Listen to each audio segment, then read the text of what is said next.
Assalamualaikum warahmatullahi wabarakatuh. Bersama saya Anda Hayani, dan kali ini saya sudah bersama dengan Bapak Jenius Umar. Lengkapnya adalah Dr. Haji Jenius Umar SSMSI. Beliau currently menjabat sebagai Wali Kota Pariaman, tapi beliau sedang cuti karena bersiap untuk bertarung di pentas yang lebih besar, yaitu menjadi salah satu dari calon wakil gubernur Sumatera Barat 2020 dalam pilkada atau pilgub 2020. Saya langsung sapa beliau. Assalamualaikum Pak Jenius Umar. Waalaikumsalam. Anda? Ya. Senang akhirnya bisa ketemu ya Pak. Ya. Saya cukup banyak kegiatan, tapi saya paksakan ke sini juga. Pak, langsung aja, let's talk about you ya Pak ya. Oke. Bapak ini sekarang running untuk pentas yang lebih besar, tapi di balik itu sebelum Bapak ke titik ini kan pasti ada perjalanan ke belakang dong. Yeah. Cerita dong Pak, Bapak ini putra asli Pariaman, kemudian besar lahir di sini. Yeah. Cerita dong. Jadi saya melewati masa kecil memang di Pariaman. SD saya di Pariaman, di Pauh namanya, SMP, SMA. Jadi ketika sekolah saya seperti anak-anak biasa, bermain di sawah, bermain bola, semua mainan tradisional kita mainkan. Dan SMA pun saya sudah biasa tanggung jawab untuk mengatur diri sendiri. Jadi hari Senin sampai Jumat itu, Sabtu ya, kita betul-betul belajar, tapi hari Minggunya saya betul-betul bermain saja sama kawan-kawan. Kemudian di masa kecil pun saya cukup dekat dengan bapak saya. Jadi kadang-kala ikut ke kantor dia dulu, sejak dari kepala SD, kemudian kepala ke Kandep di kecamatan di pendidikan, kemudian sampai kepala dinas pendidikan di zaman Pak Anas Malik. Dan ketika itu saya banyak belajar ke leadership sama beliau, bagaimana beliau dekat dengan seluruh bawahannya, kemudian bagaimana beliau disiplin dalam bekerja, jadi pagi-pagi sudah pergi dan pulangnya pun sampai maghrib di kantor. Kemudian bagaimana kedekatan beliau dengan Pak Anas Malik, kadang-kala saya dibawa ke rumah Pak Anas Malik, Bupati ketika itu yang sangat tegas dan bisa membangun Pariaman ketika itu.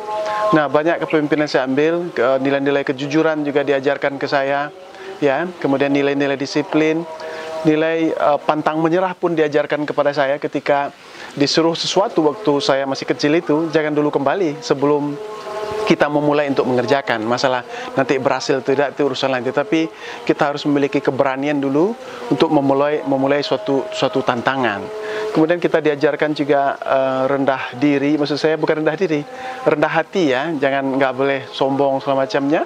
Ya, bahkan kita diajarkan bagaimana juga mengelola ternak ikan, ya, kemudian bertanam sayur, kemudian sayurnya dijual ke pasar segala macam. Meskipun bapak saya ketika itu sudah menjabat kepala dinas pendidikan di tingkat kecamatan, tapi beliau mengajarkan nggak boleh kita gengsi, semuanya kita kerjakan.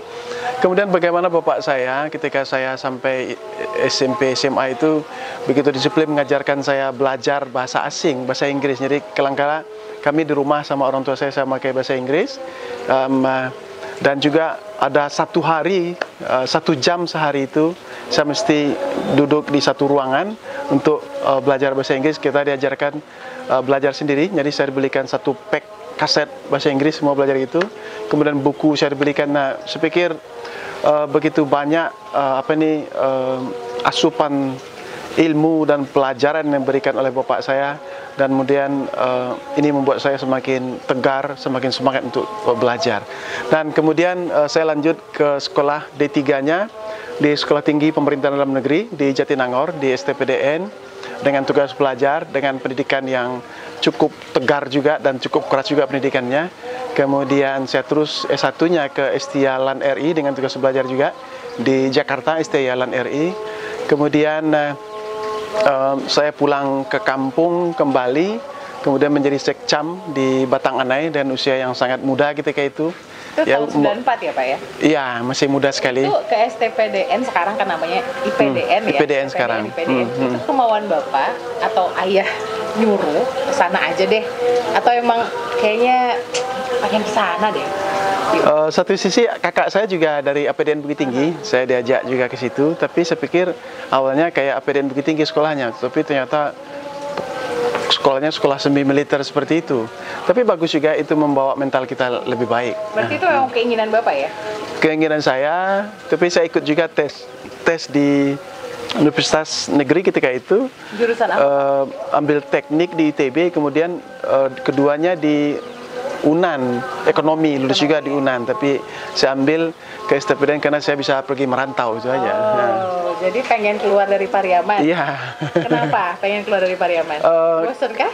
Bukan juga, ada memang watak orang Minang ini kan, Karakau Madang dahulu, berbuah berguna belum, merantau bujang dulu, di kampung berguna belum, seperti itu.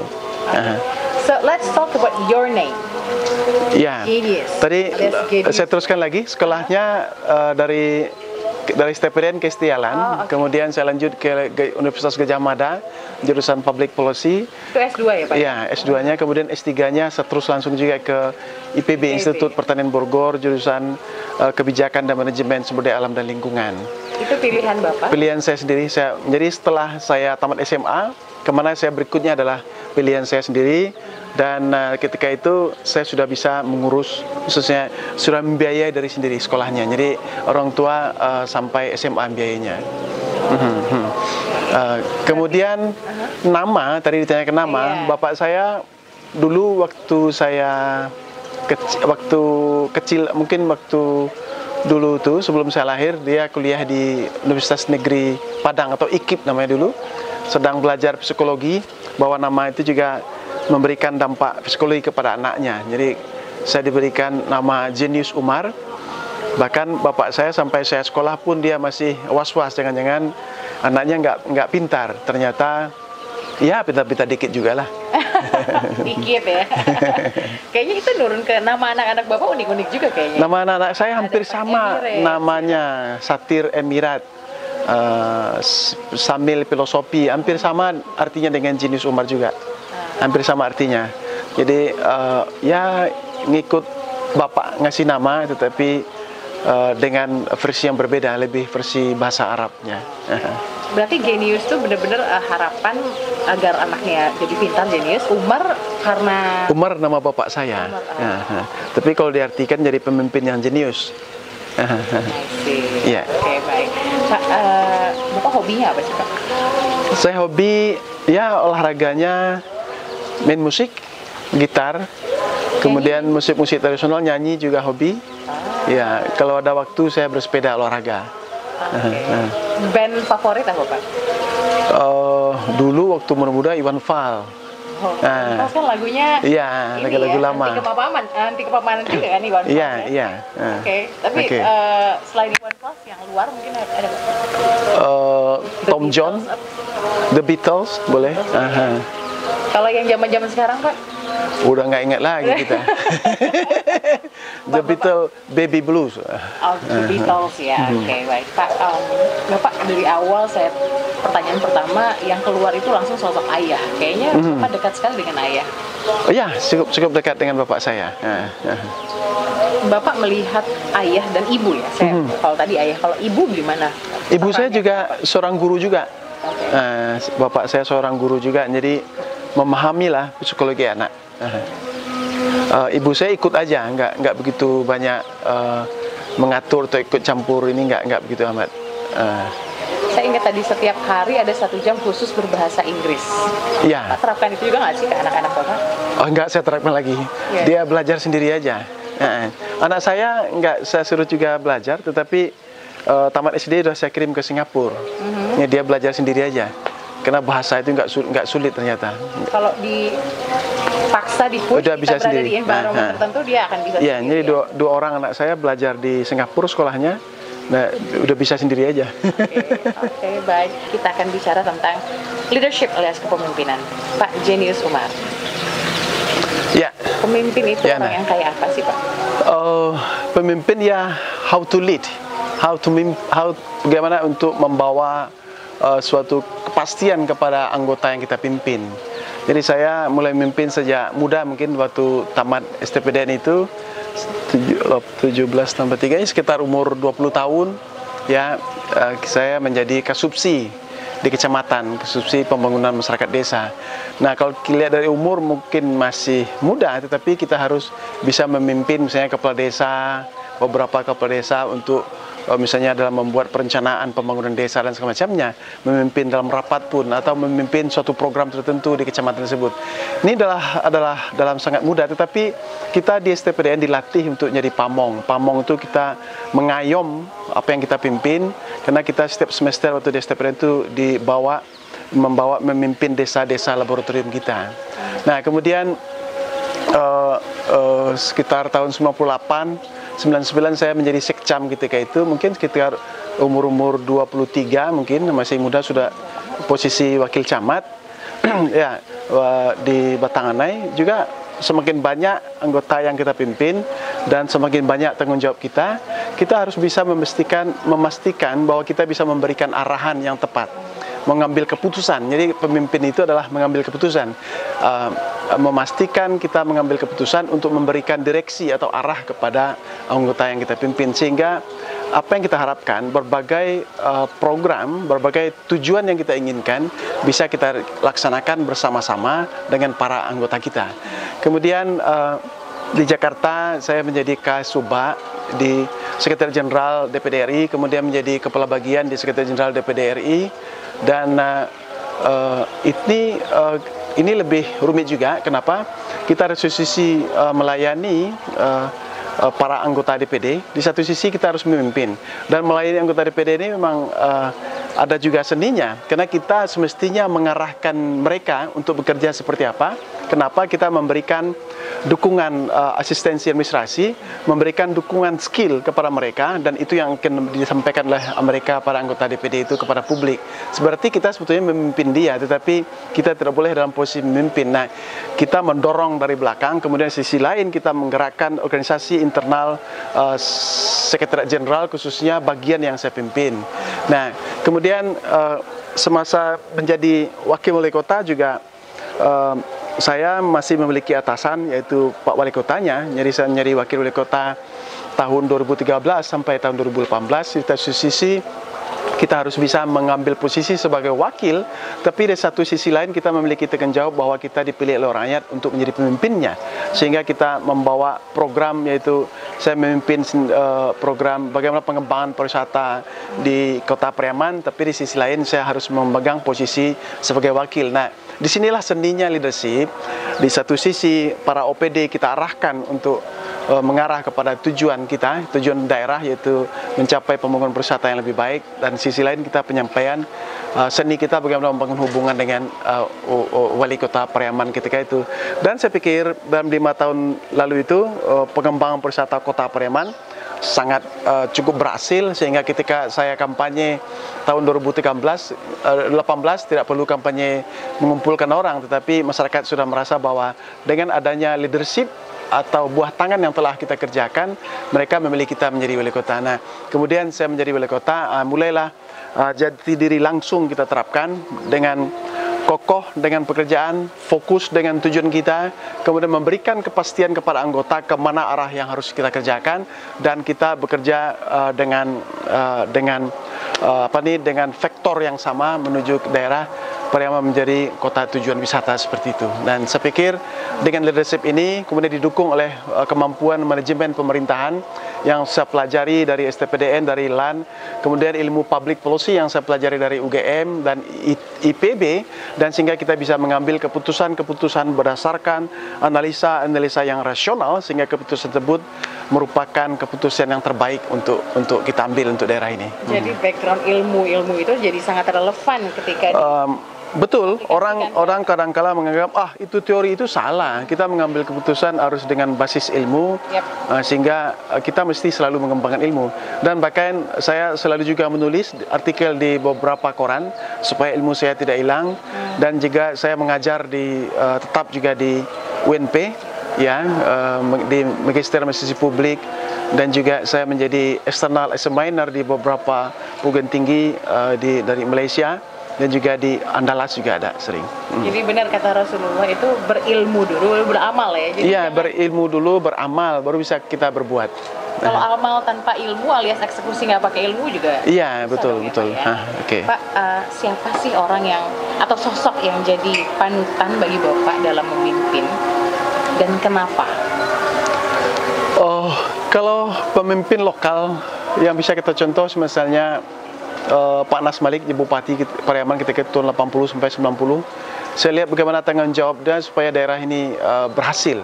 Dia tidak mengenal lelah, apapun tantangannya dia hadapi, sehingga Kabupaten Padang Pariaman ketika itu bisa keluar dari kota yang dianggap tidak tertib, kotor, tetapi menjadi kota yang tertib dan bersih. Nah, kemudian pasti leadership dari Bapak saya sangat hargai juga. Dia dari guru SD sampai menjadi kepala dinas pendidikan, kemudian dia menjadi guru teladan, ya, kemudian setiap prestasinya dibarengi dengan peningkatan jabatan. Tetapi semuanya adalah dia melaksanakan pekerjaan itu dengan penuh tanggung jawab dan juga dengan kejujuran. Jadi tidak memandang kepada materi. Bahkan saya masih ingat ketika ada orang, ketika dia menjadi kepala dinas, ada orang mengantarkan cincin saja ke rumah, dia langsung marah, disuruhnya kakak saya untuk mengembalikan. Jadi dia nilai-nilai kejujuran dan itu harus dipesan dia untuk dijaga terus oleh anak-anaknya. Integritas. Ya? Integrity, ya. Apa integritas. yang paling Bapak ingat dari beliau sih? Beliau masih ada? Oh, udah meninggal 4 bulan lalu. Ya. Kita turut berdoa. Iya. Ya. Tapi apa satu hal yang paling Bapak ingat dan akan terus jadi prinsip dan akan terus dibawa sampai ke depan dari beliau? Kalau membuat satu program yang telah kita rencanakan, ya harus kita kerjakan. Jadi dia pasti menyuruh saya melakukan suatu pekerjaan dan dianggap bisa kita selesaikan, dan jangan kita menolak pekerjaan tersebut. Jadi sehingga ketika saya bekerja, misalnya hampir sebetulnya tidak bisa kita kerjakan seperti apa, berat mungkin, tapi saya akan terus mencoba. Jadi ada lubang dikit untuk bisa berhasil, saya akan mengejar keberhasilan tersebut. Pak, jadi pemimpin itu kan nggak gampang ya Pak ya? Iya. With great power comes great responsibility. Oke lah, orang mungkin lihat, dia mah enak jadi penguasa atau jadi orang yang punya jabatan, tapi di balik itu kan ada perjuangan. Apa yang paling menantang Pak dari saya menjadi wali kota ini? Kalau mau enak emang kita kerja pagi sampai malam, sampai tengah malam memang, dan selalu memikirkan apa yang akan kita bangun, apa daerah kita, dan bagaimana rakyat kita bisa terlayani. Tetapi kepuasan akan timbul ketika kita melaksanakan suatu kegiatan atau program, dan di mana rakyat kita senang, rakyat kita mengambil benefit yang positif untuk kegiatan tersebut. Saya sangat senang, luar biasa, itu aja.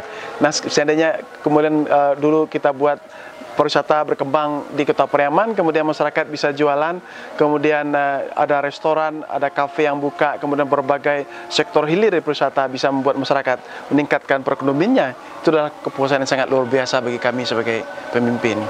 Tapi tantangannya kan berat juga Pak. Gimana Bapak melihat menghadapi tantangan? Apalagi tantangan Pariaman, apapun yang kita kerjakan, karena inilah jabatan publik. Dan semua orang berhak atas jabatan tersebut, semua orang berhak mengkritik jabatan tersebut. Nah, apapun kritiknya, nggak mungkin kita jadi pemimpin semua orang senang kayak bayi yang digendong-gendong, anak manis, nggak ada itu. Ya, sepanjang yang benefitnya atau mudaratnya lebih baik, atau maksudnya lebih banyak positifnya daripada negatifnya, kita akan mengambil keputusan publik. Karena keputusan publik tidak mungkin semuanya orang senang, tetapi di mana kita nilai mana yang banyak benefitnya untuk masyarakat, mana yang lebih sedikit benefitnya untuk masyarakat. Kita kembali lagi di Up Close and Personal, masih bersama dengan Bapak Jenius Umar di suasana yang baru, karena ini sesi yang baru juga. Kenapa sesi yang baru? Karena ini adalah sesi di mana kita akan ngomongin mimpi besar seorang Jenius Umar untuk Sumatera Barat. Langsung aja kita tanya sama beliau, Pak. Tadi di sesi kedua, saya masih belum kelar nanya sih sebenarnya. Ada keputusan yang tidak populer, kemudian mau nggak mau harus diputuskan. Di off air tadi Bapak bilang, saya nggak peduli itu, saya nggak populer, nggak apa-apa, yang jelas kepentingannya, kebijakannya itu untuk kemaslahatan banyak orang. Artinya Bapak ready untuk nggak populer, asalkan kebijakan itu memang baik untuk masyarakat. Gitu ya. Tapi tetap aja Pak, tips Bapak atau trik Bapak untuk menghadapi suasana yang tidak mudah bagi siapapun saat memimpin itu gimana? Caranya Bapak move on terus tuh gimana sih? Ya, menjadi pemimpin memang tidak selalu populer, tidak selalu pengen disenangi oleh semua masyarakat, karena setiap kita mengambil keputusan atau public policy, kebijakan publik, ada orang yang senang, ada yang tidak. Tetapi kita harus meyakinkan bahwa keputusan publik yang kita ambil tersebut adalah memberikan benefit yang lebih banyak kepada sebagian besar, kepada sebagian yang lebih banyak lagi masyarakat tersebut. Nah, misalnya ada orang, kita mengambil keputusan tapi ada 10 atau 100 orang yang protes, tapi masa kita abaikan yang puluhan ribu orang. Ya. Saya mencontohkan ketika saya membangun pasar Pariaman. Saya minta bantuan langsung kepada Presiden Jokowi ketika itu melalui Menteri PU, tetapi saya juga langsung bicara ketika dalam suatu acara ketika itu di Semarang, dan saya katakan bahwa pasar Pariaman ini telah terdampak gempa sejak 10 tahun yang lalu dan telah rusak-rusak. Nah, kita menyiapkan proposal, dan salah satu syarat dari proposal tersebut bahwa land-nya harus clear and harus bersih. Jadi intinya adalah pasar yang lama itu harus kita bersihkan, kita bongkar. Setelah itu baru pemerintah pusat bisa membangun kembali. Nah, untuk membongkar pasar ini, ya, ini adalah keputusan yang cukup sulit juga. Tetapi saya mengambil keputusan pasar lama ini harus saya bongkar. Kemudian warganya kita pindahkan, pedagangnya kita pindahkan ke penampungan. Nah, setelah itu baru kita bisa meneruskan usulan kita kepada pemerintah pusat. Nah, usulan ini bisa diterima oleh pusat, bisa tidak. Coba bayangkan kalau usulan ini tidak diterima, berarti pasarnya sudah kita bongkar. Tapi kita mesti harus membongkar pasar ini untuk tetap mengusulkan bahwa tanah kita sudah clear, untuk dibangun. Nah, kita harus mengambil keputusan itu. Ketika pasar ini tidak dibongkar, kita tidak bisa meneruskan program ini oleh pemerintah pusat. Nah, saya ambil keputusan, saya bongkar, saya pindahkan ke penampungan, dan yang saya terus kokoh ke pemerintah pusat untuk mendapatkan dana membangun pasar ini. Nah, ketika kita membongkar pasar ini, kan untuk proses tendernya berulang-ulang. Sampai 9 kali, sampai berapa bulan, sampai lewat lagi bulan puasa ketika itu, karena prosesnya memang cukup lama. Masyarakat tahunya ketika kita mau bangun pasar bongkar, besok sudah bangun lagi. Ini proses yang panjang karena semuanya adalah proses lelangnya adalah di pemerintah pusat. Nah, ini adalah putusan yang tidak populer memang.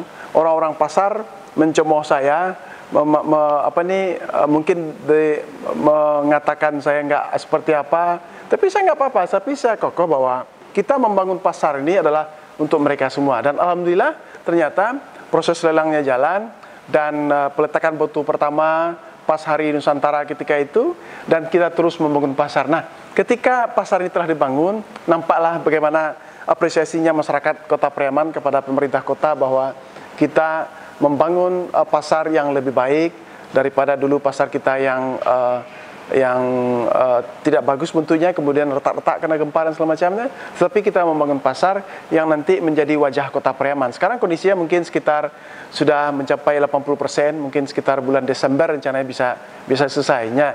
Di satu sisi kita membangun kebaikan untuk banyak masyarakat, tetapi di sisi lain ada yang protes. Yang protes inilah kita lakukan pendekatan, kita berikan penjelasan. Nah, saya beruntung di sini bahwa masyarakat Kota Pariaman itu bisa diberikan arahan, kemudian kekompakan kerapatan adat negari atau KAN di Kota Pariaman ini yang memiliki hak ulayat atas lahan pasar tersebut. Nah, ketika pendekatan persuasif dan partisipatif kita lakukan kepada masyarakat secara terus-menerus dan pemimpinnya harus sabar, saya pikir semua hal ini bisa kita lalui. Okay. So, kapan Bapak menilai bahwa Bapak berhasil? Bapak sering, apakah selalu pakai KPI tertentu atau ada cara lain menilai diri Bapak sendiri berhasil? Oh, menilai diri sendiri berhasil ini susah juga. Saya pikir masyarakat yang menilai.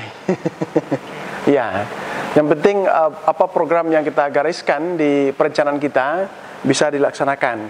Kemudian itu belum lagi berhasil, tetapi ketika masyarakat bisa memanfaatkan suatu program yang telah kita bangun itu baru namanya berhasil. Contohkan di pasar Kuretaji kita bangun, kemudian Los Lambung lah, tempat orang jual makanan. Dulu Los itu adalah warung yang sederhana, kemudian banyak kayu ya. Kemudian jadi ada yang di belakang, ada yang di depan. Jadi ada yang pendapatannya cukup tinggi di depan, yang belakang sedikit. Tetapi ketika kita perbaiki, kita bongkar, kita buat yang baru, kemudian layoutnya semacam pujasera, sehingga kita tanya berapa pendapatannya. Itu pendapatannya bisa 2-3 kali lipat dari sebelumnya. Nah, dan ternyata sebelumnya mereka protes semua, tetapi setelah menikmati, mereka berterima kasih kepada pemerintah Kota Pariaman dan mereka sangat bersyukur, gitu. Baik. Berarti kalau saya lihat dari percakapan kita tadi, kunci dari keberhasilan Bapak membawa sebuah program adalah flooring ya, atau mengkasketkan ke bawah gitu ya, Iya. mendirect dengan jelas. Yang penting suatu program itu bisa bermanfaat kepada masyarakat, dan kita mesti kokoh menjelaskan kepada masyarakat. Dan ketika kita merasa bahwa public policy atau keputusan yang kita ambil ini nanti akan memberikan manfaat yang lebih besar kepada sebagian besar masyarakat, kita terus dalam keputusan tersebut. Pariaman kan beda dengan Sumbar, Pak. Saya pikir sesuatu itu dimulai dulu dari yang kecil.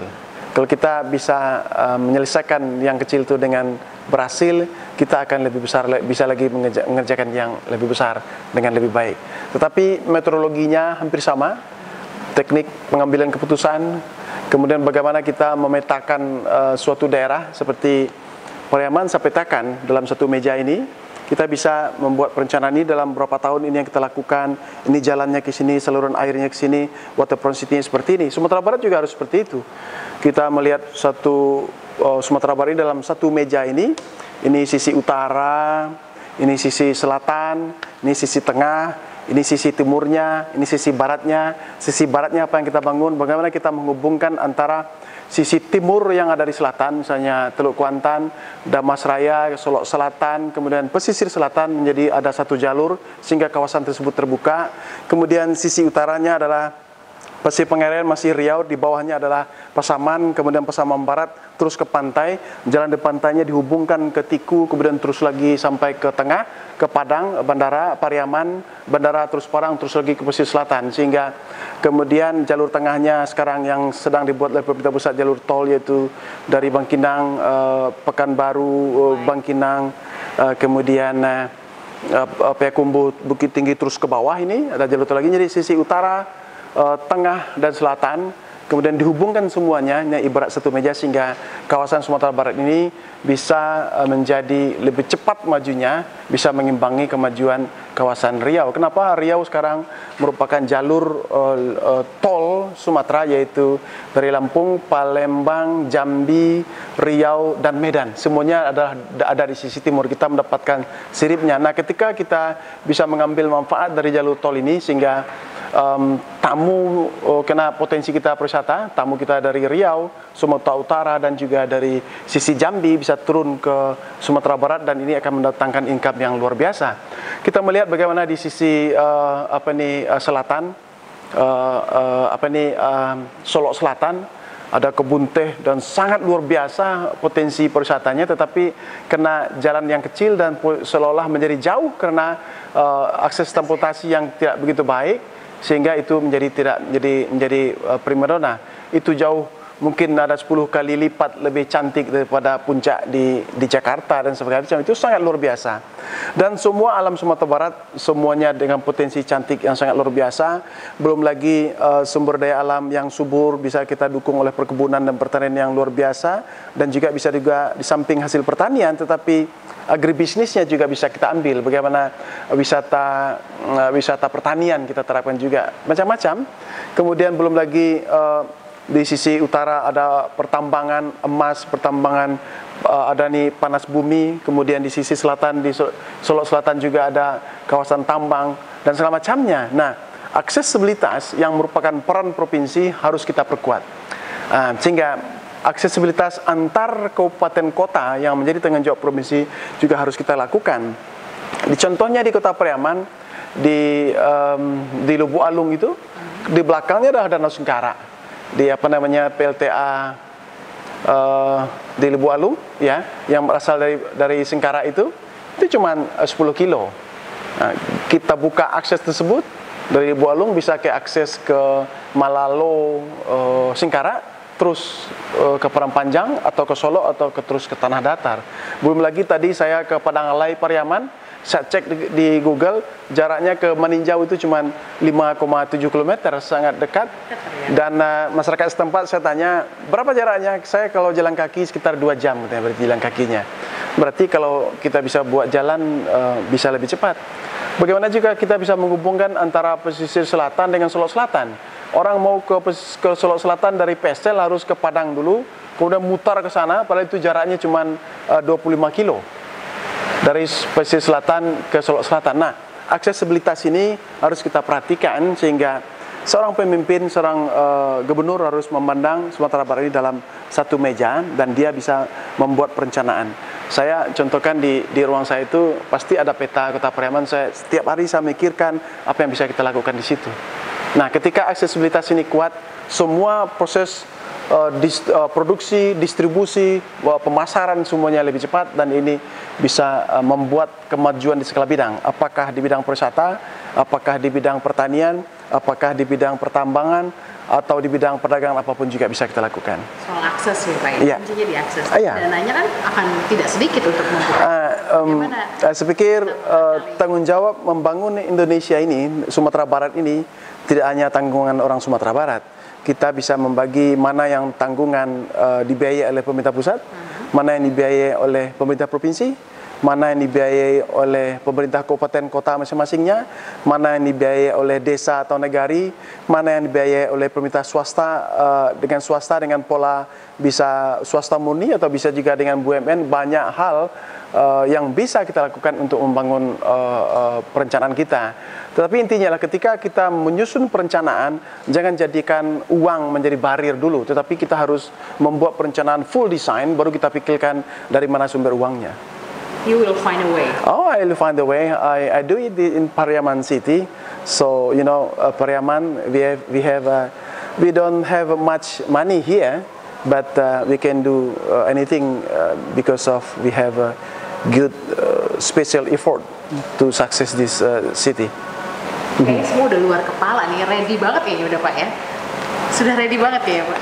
Ya. Besar Bapak apa sih sama Sumatera Barat Pak? Sumatera Barat ini banyak potensi.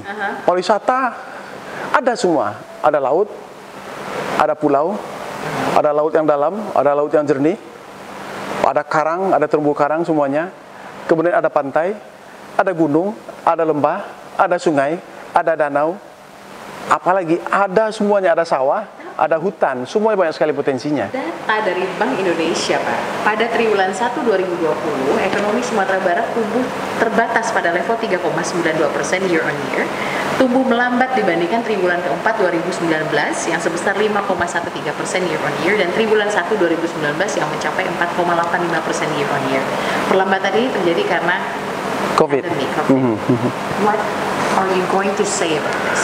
Dalam pandemi COVID ini, sebetulnya kita pemerintah bagaimana bisa menahan perlambatan ini.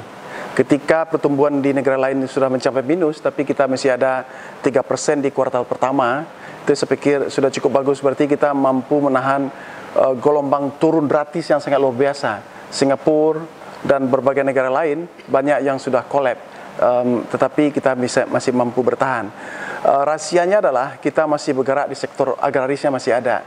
Nah, ketika sektor agraris bergerak sehingga kebutuhan domestik masyarakat bisa dipenuhi oleh kita. Nah, sebetulnya ketika kita memperkuat sektor agraris kita, pertanian kita, kita menjadi misalnya lumbung sumber pangan mungkin di Sumatera dan bahkan di kawasan ASEAN misalnya kita full team di situ kerjakan sehingga kita mampu mengekspor hasil pertanian kita ke luar negeri atau bisa juga ke provinsi-provinsi tetangga ketika mereka mengalami collapse di sektor pangan, dan ini adalah salah satu peluang.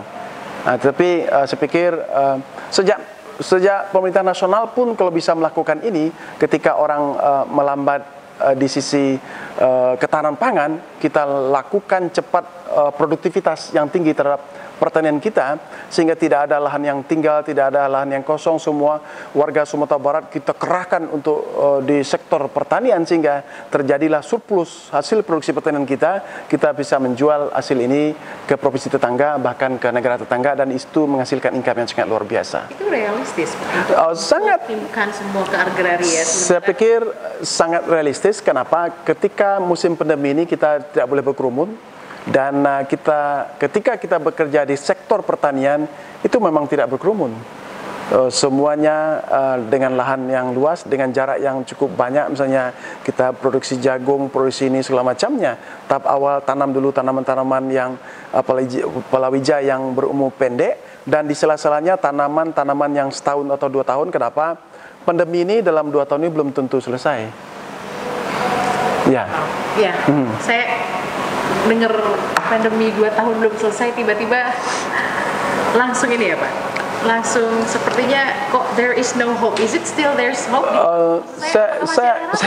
Saya mencontohkan ketika kita mampu misalnya pandemi ini selesai ketika kita antivirusnya kita dapatkan, ya vaksinnya ya, antivirusnya. Nah, antivirus ini saya baca baru kita dapatkan sekitar bulan Maret tahun depan. 2021. Karena banyak uji cobanya. Tapi saya nggak ahli di bidang ini. Ini logika biasanya. Penduduk kita 270 juta. Berapa kemampuan kita sehari? Kalau kemampuan kita untuk memasang vaksin untuk warga kita adalah 1 juta, berarti 270 hari. Itu berapa lama coba? Hampir setahun juga ya? Iya. Itu. Tapi kita sekarang bukan memasalahkan yang itu, kita harus bergerak dengan kondisi yang ada. Karena itu sektor pertanian harus kita galakkan kembali. Kemudian bersamaan dengan itu fasilitas kesehatan dan perilaku kebiasaan baru harus diterapkan oleh masyarakat. Jangan sampai dengan pandemi ini semakin mengganggu kita untuk melakukan berbagai aktivitas. Tetapi dengan pola kebiasaan baru, berbagai pekerjaan yang sebelumnya tetap kita laksanakan dengan asalkan tidak mengalami kerumunan dan selalu pakai masker. Karena saya sendiri saya buka maskernya, kemudian selalu mencuci tangan dan segala macamnya. Jadi oke. Saya sudah cukup dapat gambaran jelas ya dari Bapak, sektor pertanian, agraria, kemudian tadi ada sektor pariwisata juga, yang potensi kita luar biasa. So, you haven't answered my question. What is your biggest dream about West Sumatra?